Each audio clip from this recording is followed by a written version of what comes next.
Hello and welcome to my YouTube channel learn logic. आज जो हमारा लेक्चर है वो है सॉइल्स का पार्ट 2। पिछले लेक्चर में हमने देखा है सॉइल्स क्या होते हैं। आज हम उसी लेक्चर का पार्ट 2 यानी पेडोजेनिक रेजिम्स पढ़ेंगे और क्लासिफिकेशन ऑफ सॉइल देखेंगे। इससे पहले हमने देखा है कि weathering differs from place to place and climate also differs from place to place. Climate और वेदरिंग एक जगह से दूसरी जगह डिफरेंट होते हैं। यही काजेज, यही रिस्पॉन्सिबल होते हैं सॉइल फार्मेशन के लिए। क्लाइमेट होता है, एलिमेंट्स ऑफ क्लाइमेट और वेदरिंग होती है। जब क्लाइमेट वेदरिंग डिफर होगी तो सॉइल जो एक जगह से दूसरी जगह वो भी डिफर होंगे।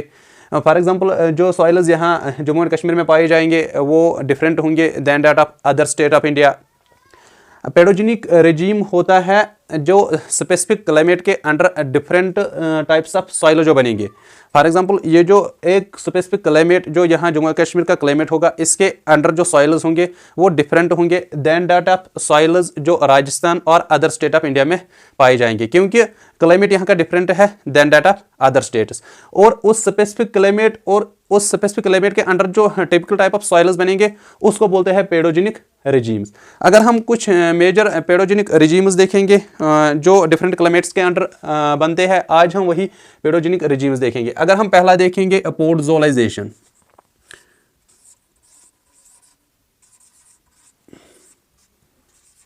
पहला रेजिम पोडजोलाइजेशन। ये पोडजोलाइजेशन रेजिम यानी ये किस क्लाइमेट के अंडर आता है? ये जो पोडजोलाइजेशन है ये generally occurs humid temperate climate के अंडर ये सॉइल्स पाए जाते हैं। किसके? ह्यूमिड टेम्परेट क्लाइमेट के under this type of regime पाया जाता है। और यही ह्यूमिड टेम्परेट यही रेजिम पोडजोलाइजेशन पाया जाता है कॉनिफरस फॉरेस्ट्स के अंडर। कॉनिफरस फॉरेस्ट्स के अंडर जो सॉइल्स होते हैं वो होते हैं पोडजोलाइजेशन। मतलब ये जो रेजिम ये आता है ह्यूमिड टेम्परेट क्लाइमेट्स के अंडर, इस type of this podzolization type of regime बनता है। यही रेजिम होता है कॉनिफरस फॉरेस्ट्स के अंदर। और ये जो पोडजोलाइजेशन होती है इसमें this podzolization regime lacks in oxides of iron. इसमें कोलाइड्स भी नहीं होते हैं, इसमें ऑक्साइड्स ऑफ आयरन भी नहीं होते हैं, कोलाइड्स भी नहीं होते हैं, बेसिस भी नहीं होते हैं, बेसिस भी नहीं पाए जाते हैं। क्यों? क्योंकि लीचिंग की वजह से इन रीजन्स में, इन पेडोजेनिक रेजिम्स में यानी पोडजोलाइजेशन में oxides of iron, colloids, bases नहीं पाए जाते हैं, क्योंकि यहाँ लीचिंग होती है। लीचिंग हमने पिछले लेक्चर में देखा है, movement of nutrients and minerals into lower layers, वो होती है लीचिंग की वजह से इस पोडजोलाइजेशन में ये नहीं पाए जाते हैं ये मिनरल्स। और इस रेजिम में टेम्परेचर लो होता है, पोडजोलाइजेशन में लो टेम्परेचर होता है। जब टेम्परेचर लो होता है बैक्टीरियल एक्टिविटी नहीं होती है। जब बैक्टीरियल एक्टिविटी नहीं होती है डिकम्पोजिशन ऑफ ऑर्गेनिक मैटर नहीं होता है। जब डिकम्पोजिशन ऑफ ऑर्गेनिक मैटर नहीं होता है तो यहाँ पे इस पोडजोलाइजेशन रेजिम में थिक लेयर ऑफ ह्यूमस पाए जाते हैं। क्या होते हैं? थिक लेयर ऑफ ह्यूमस पाया जाता है।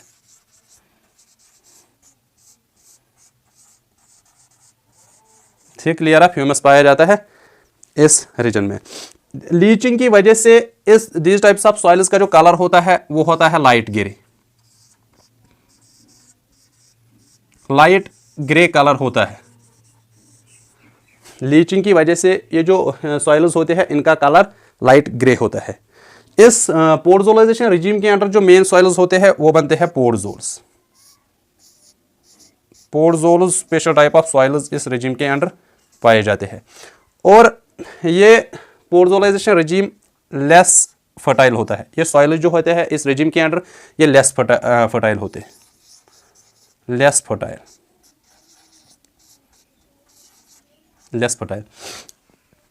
पोर्जोलाइजेशन जो होती है ये ह्यूमिड टेम्परेट क्लाइमेट के अंडर आती है। यही सॉइल्स पाए जाते हैं कॉनिफेरस फॉरेस्ट्स के अंडर।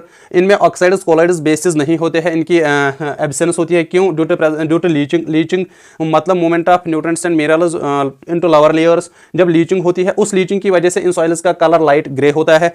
और जब इसमें यही इस रिजीम में टेम्परेचर लो होता है। जब टेम्परेचर लो होता है तो दिस बैक्टीरियल एक्टिविटी नहीं होती है। जब बैक्टीरियल एक्टिविटी नहीं होती तो ऑर्गेनिक मैटर डिकम्पोज नहीं होता है। जब ऑर्गेनिक मैटर डिकम्पोज नहीं होता तो उसकी वजह से यहाँ पे थिक लेयर्स ऑफ ह्यूमस पाए जाते हैं। और बैक्टीरियल इनएक्टिविटी की वजह से पोरजोल्स जो होते हैं, पोरजोल सॉइल्स, ये लेस फर्टाइल होते हैं। अब हम बात करेंगे सेकंड रिजीम यानी लेटराइजेशन की।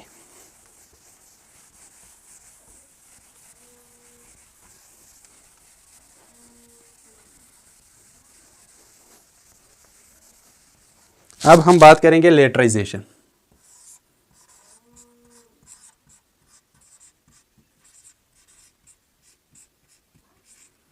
लेटराइजेशन यानी अगर हम सेकंड रेजिम की बात करेंगे, ये जो लेटराइजेशन ये वहां पे पाया जाता है जहां पे वार्म एंड कोल्ड टेम्परेचर जो होते हैं वो अल्टरनेट में होते हैं। फॉर एग्जांपल अगर कुछ महीनों में वार्म टेम्परेचर होगा, उसके बाद कोल्ड टेम्परेचर होगा, फिर अगेन यही वार्म होगा, कोल्ड होगा, मतलब अल्टरनेटली होगा warm and cold seasons. Tropical and equatorial rain forests में दिस टाइप ऑफ रेजिम पाया जाता है। Tropical and equatorial rain forests, tropical and equatorial rain forests में पाया जाता है। लेटराइजेशन रेजिम ट्रॉपिकल और इक्वेटोरियल रेन फॉरेस्ट में पाया जाता है। इस रेजिम में भी ह्यूमस नहीं पाया जाता है, मतलब लैक ऑफ ह्यूमस होता है। लैक ऑफ ह्यूमस इस रेजिम में होता है, ह्यूमस नहीं पाया जाता है।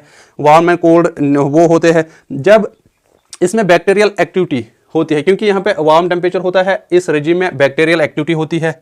बैक्टीरियल एक्टिविटी जब होती है तो ये बैक्टीरियल एक्टिविटी की वजह से जो ऑर्गेनिक मैटर होता है वो कंटिन्यूसली सॉइल को ऐड होता है। इसकी वजह से थोड़ा little bit than that of पिछले रेजिम जो हमने पढ़ा है उससे थोड़ा लिटिल बिट ये फर्टाइल होता है। फर्टिलिटी लो ही होती है, लेकिन उस पिछले रेजिम से थोड़ा फर्टाइल होता है क्योंकि यहाँ पे बैक्टीरियल एक्टिविटी होती है। और इस लेटराइजेशन में ज्यादा होता है आयरन ऑक्साइड। आयरन ऑक्साइड की प्रेजेंस ज्यादा होती है। जब आयरन ऑक्साइड की प्रेजेंस ज्यादा होती है, इसी आयरन ऑक्साइड की वजह से this type of regime, this type of soils जो होते हैं इनका कलर रेड होता है। इनका कलर इसी वजह से रेड होता है due to presence of iron oxides. इसके बाद अगर ये जो लेटराइजेशन है इसमें डिसिलिकेशन प्रोसेस होती है। डिसिलिकेशन एक किस्म का लीचिंग होती है जिसमें सिल्का जो होता है, सिल्का कंटेंट वो लोअर लेयर्स में मूव करता है, उसको बोलते हैं डिसिलिकेशन। मतलब लीचिंग होती है, सिल्का लोअर लेयर्स में पाया जाता है, मतलब मूव करता है। जब सिल्का नहीं होगा, आयरन ऑक्साइड ज्यादा होगा, जब ये सॉइल्स ड्राई होते हैं इनको हम कट कर सकते हैं इनटू ब्रिक्स। ये हार्ड बनते हैं, जब हार्ड बनते हैं इनको हम कट कर सकते हैं इनटू ब्रिक्स। इन सॉइल्स को हम कट कर सकते हैं इनटू ब्रिक्स क्योंकि इनमें आयरन ऑक्साइड ज्यादा होता है और इनमें जो ये सिलिका कंटेंट कम होता है। जब ऑन ड्राइंग, जब ये ड्राई होते हैं इनको हम कट कर सकते हैं इनटू ब्रिक्स। ये जो सॉइल्स होते हैं लो फर्टिलिटी होती है, बट प्रीवियस जो हमने पढ़ा है पोर्जोलाइजेशन उनसे ज्यादा थोड़ा लिटिल बिट फर्टाइल होते हैं। और इस लेटराइजेशन के अंदर जो स्पेशल टाइप ऑफ सॉइल्स होते हैं वो होते हैं लेटराइट्स। लेटराइट्स होते हैं स्पेशल टाइप्स ऑफ सॉइल्स जो इस रेजिम में पाए जाते हैं। This was all about laterisation. Laterisation मतलब वो रेजिम जहां पे टेम्परेचर वार्म कोल्ड होता है, अल्टरनेट में पहले वार्म फिर कोल्ड, ये पाया जाता है tropical and equatorial rain forests के अंदर। इसमें भी ह्यूमस नहीं होता है क्योंकि इसमें ह्यूमस नहीं होता, ह्यूमस की एब्सेंस होती है। आयरन ऑक्साइड ज्यादा होता है, उस आयरन ऑक्साइड की वजह से ये जो लेटराइट सॉइल्स होते हैं इनका कलर रेड होता है। इनमें सिलिका की कमी होती है due to desilication process of leaching होती है। जब आयरन ऑक्साइड ज्यादा होता है और जब ये ड्राई होते हैं इनको हम, ये हार्ड बनते हैं और इनको हम कट कर सकते हैं इनटू ब्रिक्स। अगर हम थर्ड अब देखेंगे, थर्ड पैडोजेनिक रेजिम, पोर्जोलाइजेशन, लेटराइजेशन। अब हम थर्ड टाइप देखेंगे यानी कैल्सिफिकेशन।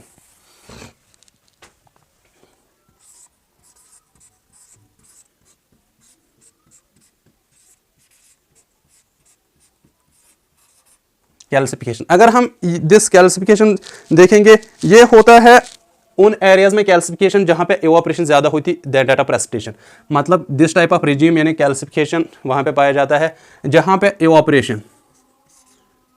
एवापोरेशन होगी ज़्यादा। किससे होगी ज़्यादा? प्रेसिपिटेशन से। प्रेसिपिटेशन से ज़्यादा जहां पे एवापोरेशन होगी वहां पे यही कैल्सिफिकेशन रिजीम पाया जाता है। मतलब in the region of mid latitude steppe areas में, मिड लैटिट्यूड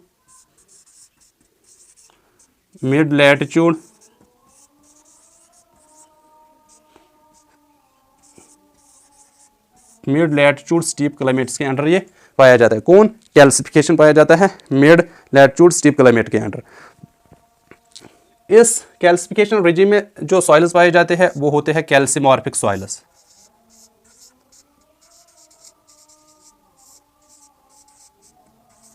कैल्सिमॉर्फिक सॉइल्स पाए जाते हैं इस कैल्सिफिकेशन के अंडर। इसमें बैक्टीरियल एक्टिविटी होती है क्योंकि टेम्परेचर वार्म होता है, इसमें बैक्टीरियल एक्टिविटी होती है। जब बैक्टीरियल एक्टिविटी होती है उसकी वजह से ऑर्गेनिक मैटर कंटिन्यूसली ऐड होता है, तो ये जो कैल्सिफिकेशन सॉइल्स है ये फर्टाइल होते हैं। कैल्सिफिकेशन रिजीम इनके अंडर जो सॉइल्स होते हैं वो होते हैं फर्टाइल। इनमें थिक लेयर्स, इसमें ह्यूमस भी पाया जाता है, थिक लेयर्स ऑफ ह्यूमस भी इनमें पाए जाते हैं। किसमें? कैल्सिफिकेशन रिजीम के अंडर। अब अगर हम फोर्थ देखेंगे, फोर्थ पेडोजेनिक रिजीम यानी सैलिनाइजेशन। अगर हम सैलिनाइजेशन देखेंगे,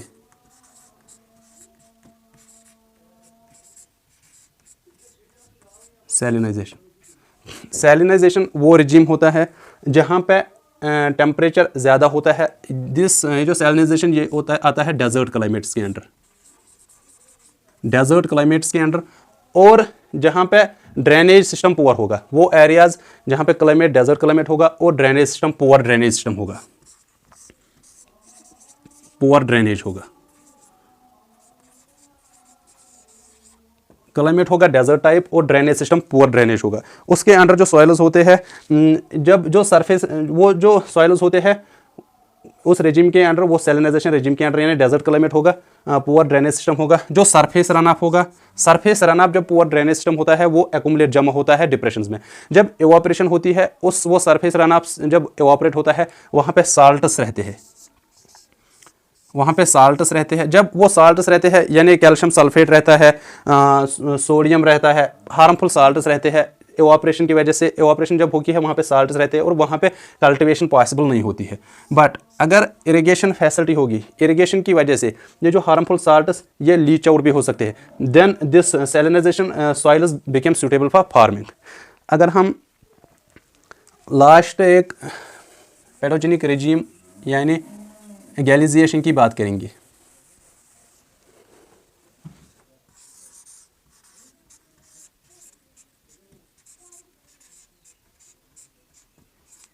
गैलिजिएशन भी आता है वहाँ उन एरियाज़ में जहाँ पे ड्रेनेज सिस्टम लो होगा, ड्रेनेज सिस्टम डेवलप नहीं होगा। जहाँ पे ड्रेनेजेस नहीं होगी वहाँ पे भी पाया जाता है यही गैलिजिएशन, लेकिन ना desert type of climate, desert type of climate नहीं, लेकिन जहाँ पे ड्रेनेज सिस्टम पुअर होगा।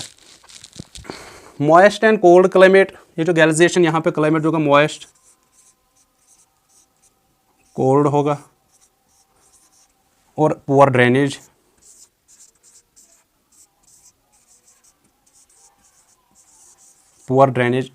गैलिजिएशन पेडोलाइजेशन, जो गैलिजिएशन रिजीम है उसमें ये आता है मॉइस्ट कोल्ड क्लाइमेट के अंदर और ड्रेनेज सिस्टम पुअर होगा, but not desert climate. Drainage system poor होगा, डेजर्ट क्लाइमेट नहीं होगा, मतलब सैलिन नहीं होगा, बस ड्रेनेज सिस्टम पुअर होगा। ये जो गैलिजिएशन के अंडर सॉइल्स आते हैं वो होते हैं सूटेबल फॉर कल्टीवेशन। ये सॉइल्स जो गैलिजिएशन रिजीम के अंडर आते हैं वो सूटेबल होते हैं सॉइल्स ये कल्टीवेशन के लिए। अगर हम अब बात करेंगे, ये जो सॉइल्स होते हैं ये एक एरिया से दूसरे एरिया डिफर करती है। अब अगर हम क्लासिफिकेशन ऑफ सॉइल्स देखेंगे, मार्बट्स क्लासिफिकेशन ऑफ सॉइल्स,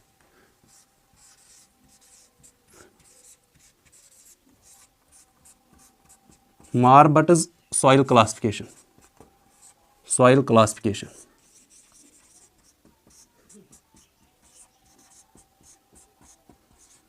ये जो मार्बट है इसने सॉइल क्लासिफाई किया 3 ऑर्डर्स में। एक होता है जोनल ऑर्डर, दूसरा होता है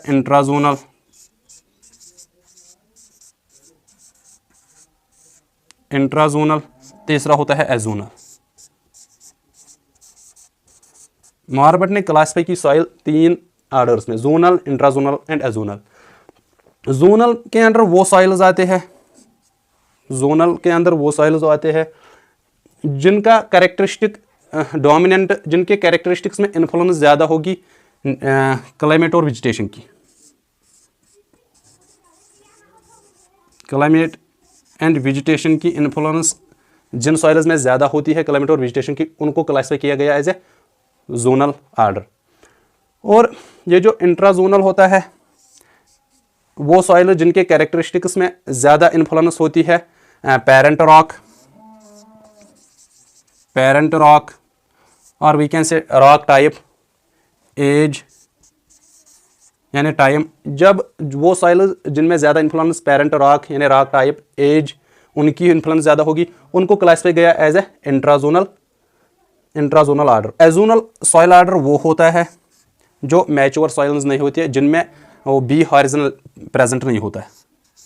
जो बी हॉरिजन होता है, जो हमने पिछले लेक्चर में हॉरिजन्स पढ़े हैं, जहाँ पे बी हॉरिजन प्रेजेंट नहीं होगा, वो क्लासिफाई किया गया एजोनल आर्डर। ये जो मार्बट है इसने क्लासिफाई किया सॉइल्स को only on the development of their soil profile and maturity of soil. But ये जो क्लासिफिकेशन है ये फर्टिलिटी को कम्प्लीटली इग्नोर करती है। फर्टिलिटी की बात इसने नहीं की, ये दो चीज़ बोलता है, एक होता है सॉइल प्रोफाइल डेवलप्ड है नहीं है, उसके बारे में मार्बट ने class on the base of that उसने क्लासिफाई किया 3 हिस्सों में, जोनल, इंट्राजोनल, एजोनल, और on the base of maturity of soils. But ये जो होता है फर्टिलिटी ऑफ सॉइल, उसने कंप्लीट इसको इग्नोर किया है। This was all about part 2 of soils. मिलते हैं अपने पार्ट 3 ऑफ सॉइल्स में।